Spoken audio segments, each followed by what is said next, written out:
Nag-iisang pagbabalita sa radyo na tunay na napapakinggan ng Pilipino sa buong bansa, sa buong mundo. Kasama ang two-time KBP Golden Dove Best Radio Newscaster, Weng de la Peña. Live mula sa RMN News Center, Manila. Ito ang KBP Golden Dove Best News Program. RMN News Nationwide. Headlines. Mga kasama sa RMN News Nationwide ngayong umaga, Manny Pacquiao negatibo sa anumang pinsala matapos ma-knockout ni Juan Manuel Marquez. Mami Junicia Pacquiao sinisi ang mga pastor na umaligid umano kay Congressman Manny Pacquiao. Bilang ng mga patay sa bagyong Pablo, sumampa na sa mahigit 600. Ang DSWD naman tuloy sa paggalugad sa mga lugar na nangangailangan ng tulong. Yung po mga nasa bundok, nilalakad po yun. Kasi may mga lugar na hindi po natin maabot ng sasakyan. At Opo. yan po yung aming tinitingnan ngayon. Pro at anti-RH bill muling magsasagupa ngayong araw sa plenaryo. Sa balitang negosyo, ang DTI hinikayat yung mga lokal na negosyante na makilahok sa free trade agreement. At sa ibayong dagat, ang gulo sa Syria umabot na sa Lebanon. Headlines. RMN News Nationwide. Haba naman ng pilang to. Kuya, ito ba yung pilang para sa birth certificate? Dun sa Cubao! May NSO na ba sa Cubao? Sa Cubao na yung dulo ng pila! Nay! Dahil may e-commerce law, hindi na OA ang pagkuha ng birth certificate. One click na lang sa computer. Sen! Ang dali! Dapat ang mas madaling proseso ay para sa lahat. Dapat pantay-pantay. Ang inyong lingkod, Ramon June Magsaysay. Ikaw ba ay tutungo ng Cagayan de Oro? For the best hotel accommodation, stay at the VIP Hotel because you are a VIP. Sa Pilipinas, maraming radyo pero iisang network lamang ang may pinakamaraming numero 1.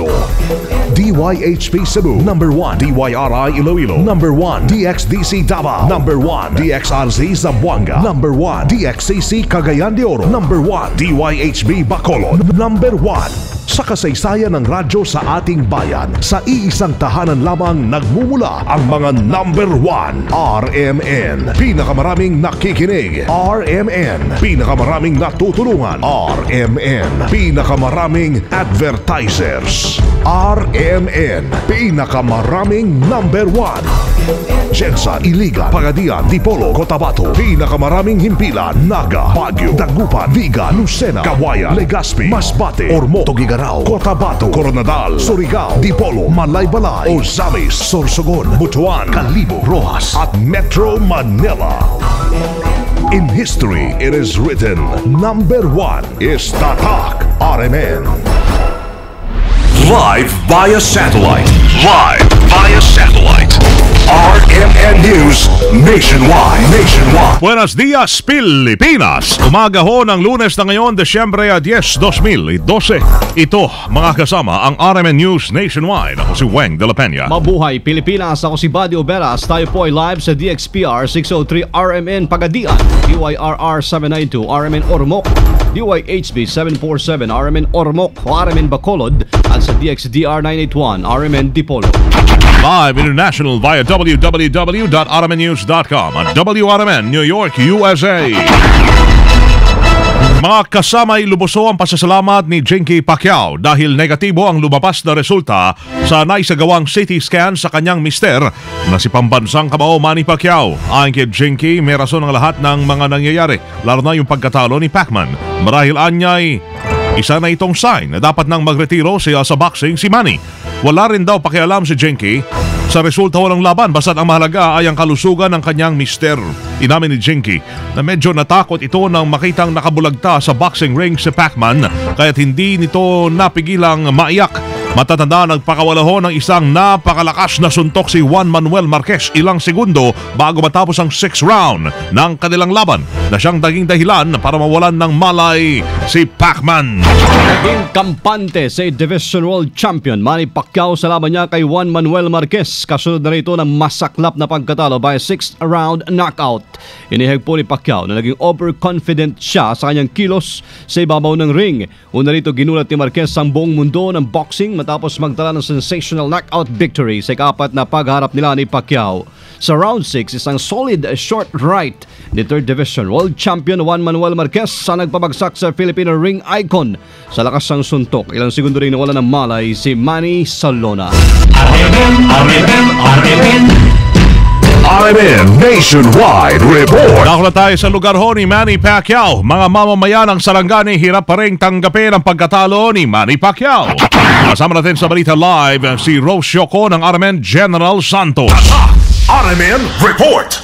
Halos hindi makapaniwala ang mga tagalungsod ng General Santos at probinsya ng Sarangani ng pabagsakin ng mikanong boksidor na si Juan Manuel Marquez ang pambansang kamao na si Congressman Manny Pacman Pacquiao.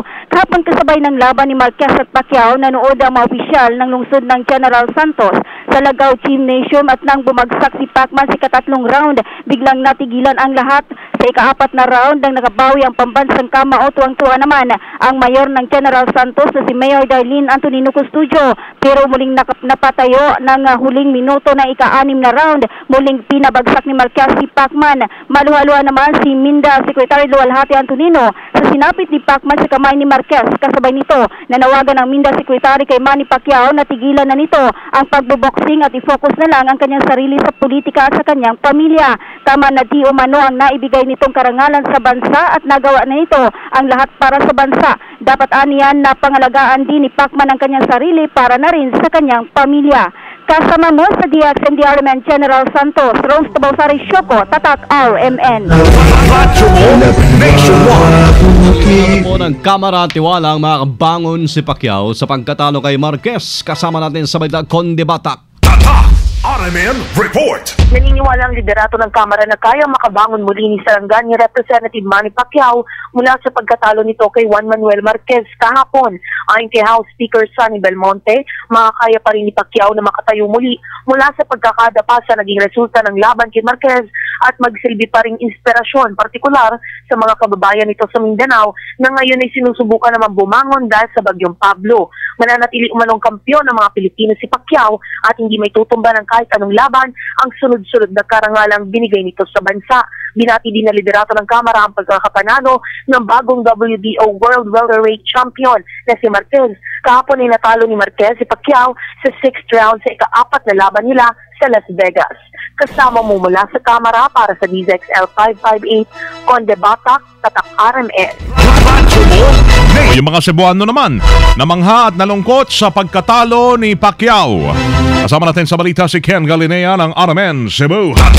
RMN Report. Kalungkot at paghanga ang nadarama ng mga Cebuano sa pagkatalo ni Pinoy boxing champion Manny Pacquiao sa Meksikano na si Juan Manuel Marquez. Nananatili ang paghanga ng mga Cebuano sa ipinakitang pagka-agresibo ni Pacquiao na gusto sanang paligayahin ng kanyang mga fans sa pang-apat na away nila ni Marquez kung hindi lang ito natiempohan ng Meksikanong boksidor. Ayon kay Cebu Governor Juan Garcia, si Pacquiao ay isang totoong kampiyon sa kabila ng kanyang pagkatalo. Samantala si 1st District Representative Eduardo Gulyas ay pabor naman na gawin ang panlibang away ni Pacquiao at Marquez. Naniniwala naman si Cebu Provincial Police Office Chief Senior Superintendent Patrocinio Comendador na tama ang inamin ni Pacquiao na naging overconfident ito sa kanilang away ni Marquez kung kaya ito ay natalo. Kasama mo sa RMN Cebu, Ken Galinea, Tatak RMN. Radyo mo Nationwide. Kasama galit pong sinisisi ni Mami Dionisia Pacquiao ang mga pastor na umaligid kay Manny Pacquiao at ang hindi umano ng pagsusuot ng isang rosaryo ni Manny ang dahilan ng kanyang pagkatalo laban kay Juan Manuel Marquez. Pagkatapos ng laban kay Pacquiao at Marquez kahapon, dineklara ng panalo si Marquez. Dito na nagpalabas po ng kanyang galit si Mami D dahil ayon sa kanya hindi umano pinakinggan ni Manny ang kanyang mga pangaral. Ayon ho kay Mami D, hindi siya nagkukulang sa kanyang anak na ituro ang pagiging Romano-Katoliko, subalit dahil umano sa mga pastor na umaaligid kay Manny at iba ay humihingi pa ng pera dahilan upang maggalit si Mami D. Kay total, man ta magkulang sa suporta sa akong anak adlaw gabi eh. Yan na, ang akong giingon, humanda mo pastor. Kung makatulong ka mo sa akong anak karong labana, mauna na ang akong ipaabot ninyo. Nagpuyo ang akong anak diri sa inyong gikoy-koy. Kinsa ka nang humala nga nagpaano. Galit ako sila, di ganit sila dawaton sa embase. Di ganit sila dawaton sa embase. Pagkasinungaling. Aminado rin si Mami D na hindi rin siya nagkukulang sa pagsasabing huminto na sa boxing si Manny at tatupagin na lamang ang kanyang pamilya at pagiging kongresista ng Sarangani dahil andyan pa rin anya ang kanyang kinatatakutan na darating ang araw na hindi na makakabangon ang kanyang anak. Usap-usapan naman ngayon ang posibleng pagharap sa ikalimang pagkakataon ni Manny Pacquiao at Juan Manuel Marquez. Ito ang inilahiyag ni top-rank promoter Bob Arum makaraang matalo ang pambansang kamao laban kay Dinamita sa kanyang laban o kanilang laban. Binanggit pa ng promoter na minsan na umanong nanlaban noon sina Sugar Ray Robinson at Jake LaMotta ng ika-6 na beses at maaari umanong lagpasin pa ito ni Pacquiao at Marquez. Sa panig ni Pacquiao, kanya naman umanong ipinaubaya ang lahat sa kanyang promoter yung kanyang boxing career. Sa balita naman mga kasama ay pumalo na po sa 620 ang bilang na manasawi dahil sa paghagupit pa rin ng bagyong Pablo. Bukod sa manasawi, nasa 827 pa nawawala batay sa tala ng NDRRMC. Ayon kay Executive Director Benito Ramos, hindi pa rin sila nawawala ng pag-asa mahahanap pa mga survivors. Kaya tuloy-tuloy po yung kanilang ginagawang search, rescue at retrieval operations. Tinatay nasa 6.4 billion pesos na ang inisyal na pinsala ng bagyong Pablo sa agrikultura, ari-arian at infrastruktura. Gumagawa na ng sistema naman ang Department of Social Welfare and Development para malaman kung may mga lugar na hindi pa nabigyan ng tulong sa paghagupit ng bagyong Pablo sa Visayas at Mindanao. Lumalabas kasi sa ang balitang marami pa rin ang hindi nabibigyan ng pagkain sa bayan ng New Bataan, Compostela Valley na siyang pinakamalalang tinamaan ng bagyo. Sa interview ng RMN kay DSWD Secretary Dinky Soliman, nakipagpulong na sila sa iba't ibang humanitarian group para tingnan ang mga lugar na hindi pa napapasok ng kanilang kagawaran.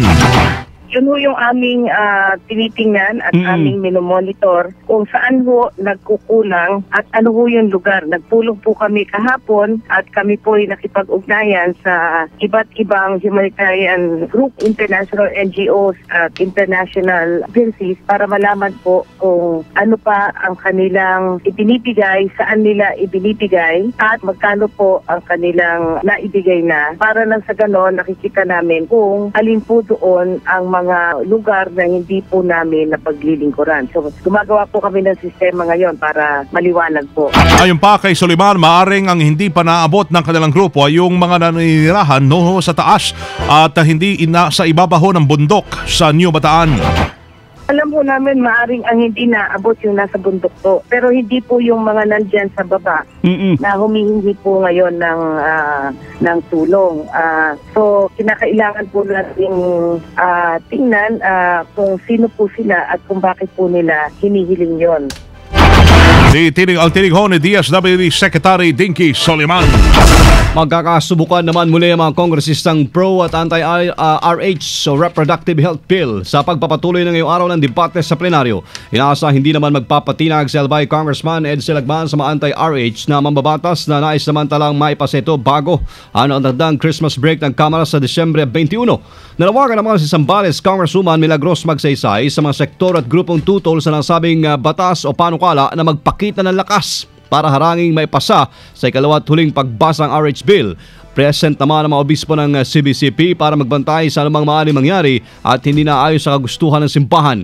Samantala, positibo ay ilang pro-RH na mababatas na hindi magtatagumpay ang dilatory o pandidelay na sistemang ginagawa ng mga tutol sa nasabing panukala dahil sa patuloy na dadaigin ito ng mga pabor. Mission 2013. Boboto ako. Ang Liberal Party wala pang planong magsampa ng disqualification laban sa tumatakbong gobernador ng una. May kasama natin sa balita si Michelle Oropio live mula sa Armen Rojas. Armen Report. Isulang wala ng plano ang kampo ni Governor Vic Atangco ng Partido Liberal na magsampa ng disqualification case laban sa katugaling si Joel Longares ng una. Ito ay sa kabila ng kalawakan ng isyu na kumukwestiyon sa nationality ng naturang kandidato at nagsasabing ito ay may dual citizenship o immigrant ng Estados Unidos dahil sa matagal na pamamalagi sa naturang bansa. Ilan sa mga kaalyado ng partido ang nagsabi na mamamotihin na lamang nilang hayaan si Lungara sa kanyang kandidatura at nang may mapatunayan naman. Samantala sa latest update sa Commission on Elections sa Capiz inihayag ni Attorney Villar Rosario, Provincial Election Supervisor, natapos na ang clustering of precincts sa lalawigan noong nakaraang linggo at nasa tanggapan na nito ang final list of voters. Kasama mo sa DYVR Rojas, Michelle Oropio, Tatak, RMN. Radyo mo nationwide. Mission 2013. Boboto ako. RMN News Negosyo. Kasama ni kahit po ng DTI, mga lokal na negosyante at mga ngalakal sa pagkakaroon ng pagkakataong samantalahin na oportunidad sa mga umiral na free trade agreement sa Pilipinas at sa mga bansang kasosyo natin. Ayon kay DTI Undersecretary for Regional Operations Merly Cruz, malaki po ang pagkataon para mapalawak pa ang merkado dahil basta't nag-export isang Pilipinong negosyante sa mga bansang may FTA ang Pilipinas, unlimited export at walang buwis dahil zero tariff. Matatandaan na sari-saring agreement ang pinasok ng Pilipinas para mapalakas din ang kita ng mga lokal na negosyo at industriya. RMN News Abroad. Nakarating na rin sa Lebanon ang 20 buwan na civil war sa Syria. Ito'y makaraang magkasagupa yung mga supporter sa anti-Assad forces sa Lebanon. Pagdating ho ng labi ng 3 Lebanese fighters na nasawi sa pagpaglaban sa Syria. Sa naturang pakbakan, 4 ang iniwang patay habang 2 sundalo at 12 iba pa ang nasugatan. Napakalaman na maging sa Turkey at katabing Israel ay umabot na rin ang kaguluhan ng Syria sa hinang pangamba na kumalat sa buong rehiyon ang kaguluhan. Mga kasama live mula po dito sa RMN News Center, Makati City, Metro Manila, Philippines. Inyo pong narinig ang RMN News Nationwide ngayong Lunes, December 10. 2012. Sa mga taga-Iligan, maligayang Pasko po sa inyo dyan. Susunod na sinakasamang Ramil Emburong at Jessie Chris Kinabato sa RMN News Diretso Balitang Iligan sa numero ng DXIC 711. Kasama nyo sa ngayon po, pwede nyo na maparoon ang naging pagbabalita namin ngayong umaga, ngayong alas 7. Pumunta lamang po kayo sa YouTube, i-type ang RMN News Nationwide. Yan. Kasama nyo sa serbisyo publiko, ako si Weng de la Peña. At Buddy Obera. Dito pa rin ho yan sa tahanan na may pinakamaraming number 1, pinakamaraming himpila ng RMN, Radyo mo Nationwide. 60 years na maasahang public service nationwide. Live via satellite. Live via satellite. RMN News Nationwide. Buong bansa, isang boses ng balita. RMN News Nationwide. Tatak, alas 7:19 ng umaga. Tatak, RMN. Viewed from a satellite.